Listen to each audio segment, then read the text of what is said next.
Paul George has never fully gotten the credit he deserves, right? It always feels like we're more talking about what he isn't versus what he is. And there have been times where that's warranted, playoff P in the bubble being the most obvious example. But like, Paul George is really, really good and has been for a very long time. This is the same dude who took a prime LeBron 7 games in the Eastern Conference Finals, was top 3 in MVP and Defensive Player of the Year in 2019. When Kawhi Leonard went down against the Jazz in the 2021 playoffs, PG picked up the slack to lead the Clippers to their first ever appearance in the Western Conference Finals. He is a multiple-time All-Star, multiple All-NBA guy who is going to be in the Hall of Fame. But it doesn't feel like we talk about that good stuff nearly as much as the bad. We take more of a glass half empty approach when it comes to Paul George versus a glass half full. The latest example being the trade of him for Shai Gilgeous-Alexander. Now, in fairness, I think the narrative around that trade in terms of like, wow, I can't believe the Clippers traded SGA, why would they do that, has more to do with SGA than it does Paul George, because SGA is just that good. But I think it's also important to remember, like,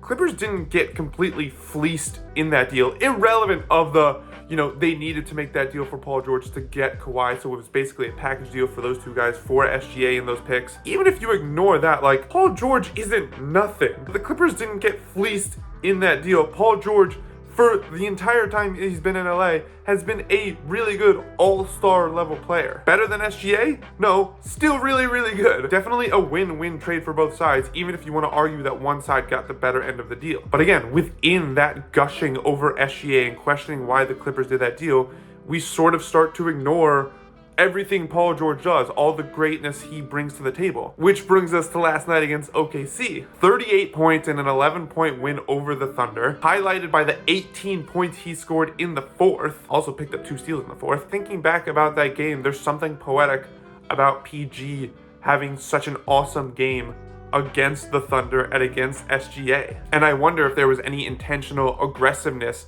on the part of Paul George to remind everyone that, like, again, you want to think SGA is better. I mean, that's a fact. There's nothing wrong with that.